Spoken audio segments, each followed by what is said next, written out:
that's finished, we'll get to our question and answer session. Thank you. Yeah, I did have a few things. Thank you, Mo, for those kind words. That means a lot to me. Mr. Mo's become family to us also, and as Mr. DeWitt and his family also. I mean, it does feel like a family here, but I really feel the same way that Mr. Mo said about, how the whole negotiation process, everything that even when I was broken a few years ago, when I was completely broken, I wasn't going to be able to go out and get a big league job anywhere else, honestly. And he gave me, Mr. DeWitt gave me a chance to re-earn it, to have a roster spot and to come in here and perform. And it was, it was a great opportunity for me to come back as a Cardinal, whether that was going to be final or whether that was going to be the sending off point for something much greater, which it ended up being. But I've been grateful for every opportunity I've been given here. There's just not many people that have been blessed with a situation like St. Louis for as long as I've been able to play here. And also my catcher, Yadi, coming back here was a big factor in me wanting to come back also. I mean, he's more than just a catcher to me. He's one of my closest friends and just somebody who's just grown. We've grown up together. Honestly, we were kids together in the big leagues, and now we're the old geezers in the big leagues together. As somebody wrote the other day in the New York Times or some other paper. But it's been a tremendous experience for me here. I can't wait to, as Mr. DeWitt said, be a Cardinal for life. That means a lot to me. It means a lot to me, and also I do have to say something about my family also, because it was. Everybody knows it was either me play another year or the kids get a dog, and they said, Dad, we'll go one more year. We'll go one more year without a dog, and then they're gonna just go take someone else's dog if this doesn't happen soon. So my family has been incredible in support of me also, and my kids are doing remote school so I can play baseball, and my daughter's Bailey, my oldest daughter, who was on my shoulder like this during the World Series parade in 2006, is now in high school, and she's staying with Grandma every now and then so she can go to a real high school and traveling back and forth to see games and see me too. So it is a big sacrifice for our family, and they're just amazing, and they're amazing people, and I love them so much, and I'm thankful for everybody who's involved in this. I'm thankful for this media too. I mean, I really am. How many players could get up and say that the media has treated them fair and respectful their entire career, and that's the St. Louis media. That there's not a whole lot of cities out there doing it like y'all do it. So congratulations to y'all for being fair and decent people also. Adam, thank you and congratulations. We'll get started with our question and answer session. We'll start with Erica Weston with Valley Sports Midwest. Thank you, Brian. First off, Adam, congratulations. We're all excited to have you back in St. Louis for next season. That video that you released with your family back in the beginning of September, once you shared that publicly, were you pretty optimistic that something could be done at least by the end of the regular season? I was, and that was a conversation that I try not to talk too much about the future. I try to stay in the present, but when you're dealing about whether you're going to play or retire, that's kind of something that you can't just make that decision on a whim. You have to kind of talk those things out, and I wanted to make sure my whole family was okay with that, and all my kids were okay with that. And honestly, we waited as long as we did because my daughter started school in August, and we wanted to make sure that situation was going to work. High school is a different animal, and we wanted to make sure that kind of going back and forth was going to be a manageable thing for the family and for her. I mean, the last thing I want to do is make high school any tougher for my kids, or middle school, or even elementary school for my kids if I don't have to. So a lot of things went into that decision, but they finally gave me their blessing, and we finally came to a conclusion that we'd like to try one more season, and that's where it went. To hear Mr. DeWitt call you one of the greatest Cardinals ever amongst an organization with a rich lineage of pretty historic players, what does that mean to you? It's mind-blowing to me, honestly, because when I think of the greatest, I think of Mr. Gibson, and I think of Mr. Lou, and and obviously the great Ozzie Smith and Willie McGee and these wonderful people that you see all the time, and getting to spend time with Stan the Man before he passed away, and lots of time with Mr. Red. You get to be with those legacy players, and those guys wearing the red coats. They're wearing them for a reason, and the way we're winning now, it's because they passed those traditions down, and so that's what I'm just trying to continue on, passing those lessons and legacies that they did on to the next generation, so that we can continue this great tradition we have here going forward. But to be even mentioned in the same conversation with those guys is incredibly powerful, and incredibly doesn't make sense to me. It just I just don't ever think of myself as that type of player, but I'm grateful that he does. Derek Gould, St. Louis Post-Dispatch. Adam, congratulations, and thanks for the kind words about the group of us here. Wanted to ask you, and you've touched on it a little bit, the legacy aspect of it, but also their interest in giving you that one-year deal to prove yourself. You could have walked away and still be considered one of the best pitchers in Cardinals history at that time. You had 2 championships rings, closing out 1. How much did those years and that family aspect drive you in a sense, and their investment in you drive you to come back for this? Well, I think that was the most fair deal ever, really, right? Like I didn't deserve any guaranteed money, honestly. I mean, I needed to go out and prove it. I needed to go out and show the world that I wasn't completely broken again. And I got to say thank you to Dominic Leone too, because Dom is the only reason I'm still playing baseball on a level that nobody really knows that, because I wasn't recovering. My arm was not responding well, and it just wasn't getting any better, and I shut it down. But Dominic Leone was on the disabled list, and he needed a throwing partner, and so I just originally started going out and throwing grenades with him just to try to help him be able to extend back. And then all of a sudden, I got a couple more bullets in the clip, and it was just like it just started. My arm started moving well again, and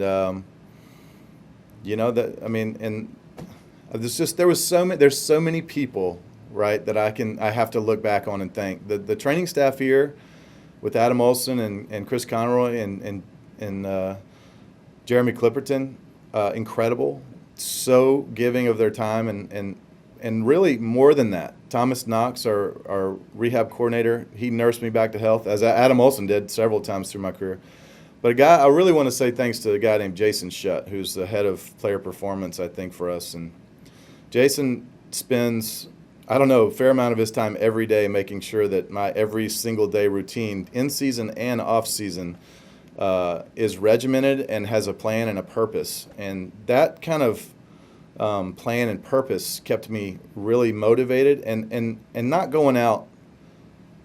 When I almost was forced out of the game because of injury, that was hard for me. That's not how I wanted to go out. And now being able to kind of do that on my own terms is a much more meaningful way to go out for me. I'm very long-winded. I'll tell stories all day long if you let me, Derek. You got to ask the next question quick. I will. Yadier was pretty clear with us that he's going to play one more year, and he also was clear that he was going to nudge you to come along for the ride. Is that what you're saying, that next year at this time, maybe November, I guess, or for Christmas, your kids will get a dog? Okay, so several of my favorite athletes growing up retired like 3 times. And I don't want to retire 3 times. When I say that I'm done, I want to know that I'm done. Now, I will say that the odds of my kids having a dog, after the season next year are very, very high. I'll just give you that. There's very, very good odds. But I'm not going to go on record right now and tell you that I'm 100% done, because that conversation's not been had yet with the family, and that decision is not 100%, and I want to be 100% when I make that decision. That's good. Do they have a name picked out? No. It changes every time. It was a couple years ago, it was like Jewel Diamond, and now that they're getting a little older, it's a little more grown up. So this will be my last question. Thanks for humoring me. well, I guess for humoring me all these years, the chance to pitch the wild card game, just one game to decide whether you guys advance. How much does that mean to you? Obviously, performance dictated it, but for it to be official and to have that conversation with Schilt, what that mean to you? I went home when I found out I was pitching the wild card. I mean, you know, I assumed I was pitching the wild card game, but I didn't know that I was pitching the wild card game, and it was brought up to me in such a nonchalant way that it meant a lot to me. It was kind of crazy. I went home and told my wife this story. He really honest. All that happened was Schilt walked over and said, "Hey, what do you need to be ready for Wednesday?" And I said, "What's Wednesday?" And he goes, "You know what Wednesday is." And I said, "Am I pitching that game?" He goes, "Yeah." Like it was obvious, you know, and that's such a cool thing for me because, you know, 3 years ago I was like, you know, on the mound basically, you know, dead. So 3 years later to have it kind of be a no-brainer that I was pitching the most important game of the season, even though I tell our guys every fifth day that, you know, my day is the biggest game of the year. This one really is going to be the biggest game of the year, and to have that kind of, you know, like, yeah, you're the guy we want there, and I've had several teammates come over and say, yeah, you're the guy we want there. That means a lot to me. That means a lot. Thank you, Adam. Congratulations. Thanks. Randy Carricker, ESPN Radio, St. Louis. Adam, congratulations. I have one for you and then one for Mo, but I want to start with this. As you pitch now and plan to pitch next year, are you having more fun competing than you might have 6, 7, 8 years ago? Do you have a greater appreciation of competing with hitters than you did? I'm having more fun pitching now than I've ever had. There's no question about it. I mean, I'm borderline psycho about competing in any ways. I mean, that is like, I can't do anything without competing. Like somebody, and I played golf with somebody a couple years ago, and I was like, all right, what'd you shoot? He's like, we didn't keep score. And I was like, what are you talking about? Like, that doesn't even, how do you know, like, how to get better or whatever? He's like, no, we just played for fun. I don't do anything like that. Like, I have fun doing it, but I want to try to be the best at it, and I want to see how I can get better at it. But I'll tell you what's fun. Anybody can get outs with 100, you know.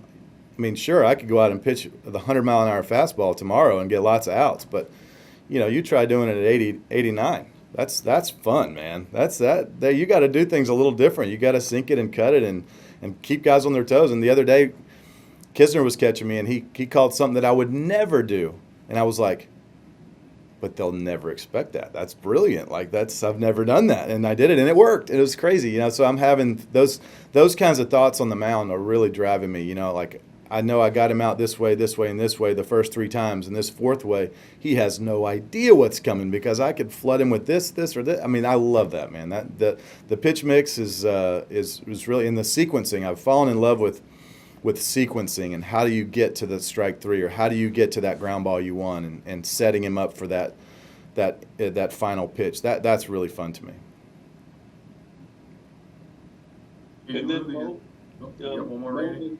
Yeah, Mo and Bill, if you could weigh in here too, because you guys have a great lineage of leadership in your rotation, going back to when you guys got here with Hetkin and then Kyle and then Chris Carpenter and Waino. How important is it for you guys to have as many days as possible for Adam to spend with the pitchers that you have here and the pitchers that are on the way? Well, always awkward when you ask 2 people questions. You just simplify it. Bill, take. Well, as I said before, you know, Adam's been such a great mentor to the other pitchers, veterans and rookies alike. And, you know, his knowledge of pitching is incredible. I mean, he's pitching IQ is off the chart. And, you know, it's really been helpful. And, you know, I've always said, you can win some with hitting. You can't win without pitching. You just can't in the major leagues. So the importance of what Adam does and what he brings to the staff you really can't measure. But over the years, you've seen it. I mean, we've had winning seasons, we've gone to playoffs, and we've had wonderful offense. But somebody said, well, you can't win that pitching, you can't win with that hitting either. I said, no, that's true too. But the game is, it's pitching, defense, base running, hitting. There's a lot of aspects to it, but it's so critical to get pitching, and particularly starting pitching, to do their job. Mo, you're on the clock. Okay, not much to add there, but I think, Randy, the easiest way to think about this is think about all the great pitchers that have pitched since Adam has been in the big leagues. So going back to basically 05 that he's gotten to pick their brains on, he represents that 16 years of intel. And probably the greatest thing you can say about Adam is he's willing to share it with others, and that's what he's done. So I think when you look at the success of this organization, it has been based on that hand-me-down approach. And, we're just fortunate to have two anchors that have done that over those 16 years in Waino and Yadi. So, yeah, that's pretty much been a key part of our success. Thank you, gentlemen. Okay, Katie Wu from The Athletic. Mozilla, Mr. Wainwright. Adam, first, congratulations. I'll ask you the same question that I asked your catching counterpart a few weeks ago. After going through the free agency market and testing the waters last season, why was it important for you to get this deal done before getting to that point this year? Well, I mean, it adds a level of, stability to the family life, for sure. It was fun being able to do that last year and just kind of experience it. I'd never experienced really a free agent time before. I had fun doing it, but the end goal obviously was to come back here to St. Louis. But that's something I experienced, and that I think you realize at the end of the day that I'm in a very good situation. I just understand. I understand that I'm in a very, very, very good situation here. My family loves being here. I love being a part of this team. I love wearing these birds on the bat. I love that. I love representing St. Louis, and I feel like it's home for me now. So leaving is going away from home, So I don't want to go anywhere else. I didn't want to go anywhere else, but I think my wife said several times, like, hey, that was fun, but we don't have to wait until January, whatever it was, because then you got to worry about spring training housing and this and that was really kind of crazy last year. So just adds a level of stability to the whole situation, and also at the same time you realize, what you got here, and it's a pretty good situation. Very blessed. Thanks, Adam. Mo, same question for you, really. Why was it important from your side to get this deal done before the offseason? Well, as you can imagine, our season's been very unique in the sense of, it hasn't gone necessarily as planned. We always thought we had a great team, but it took a while for really to show what we sort of built. And one of the things that I thought going into the off season would just be that we had two guys that we're anchoring to coming back. And so, last off season we spent a lot of time working on the Nolan trade, and once we got that accomplished, then it allowed us to know what else we could do, and therefore right away we turned the page to try to get Adam and Yadi back.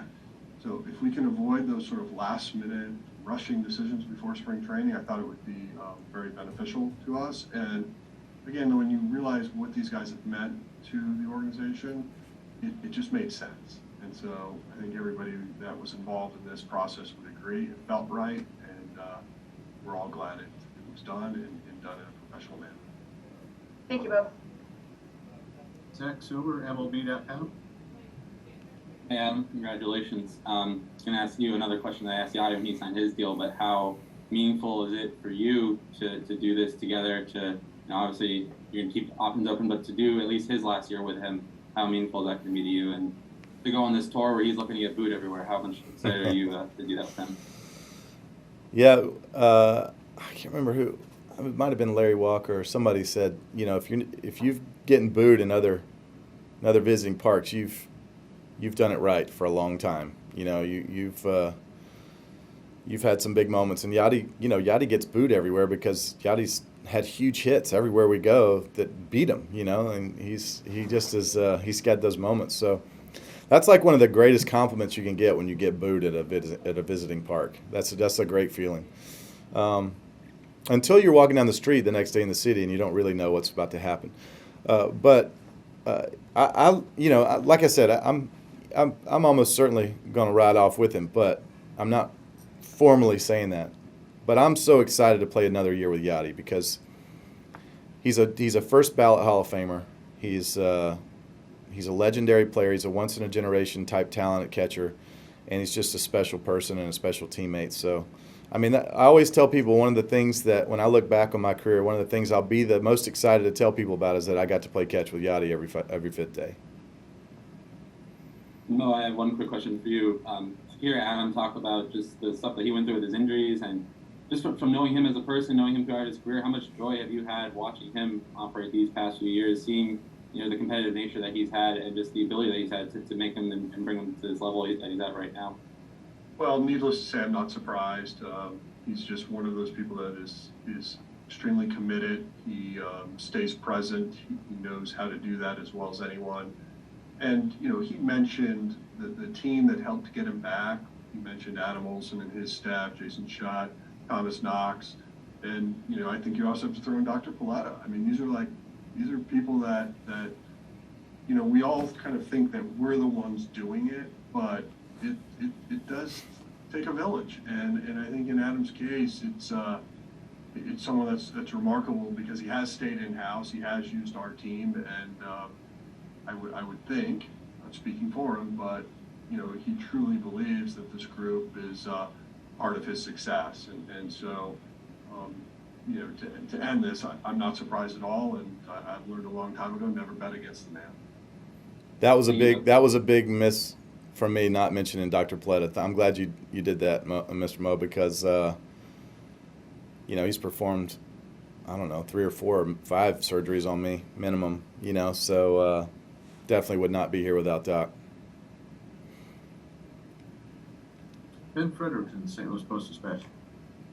Just one for me. Congrats. I'm curious how you viewed this. There have been times where we've heard you really motivated by people who don't think you can do it, or people who thought you weren't going to be able to get back to this level. And lately, in recent seasons, we've heard really none of that, and almost just an appreciation for the competition, and even sometimes thanking some of those people. When did you make that change, and how much different is it for you to compete from this place you're at now versus when you were kind of, I guess, trying to prove people wrong or motivated by that?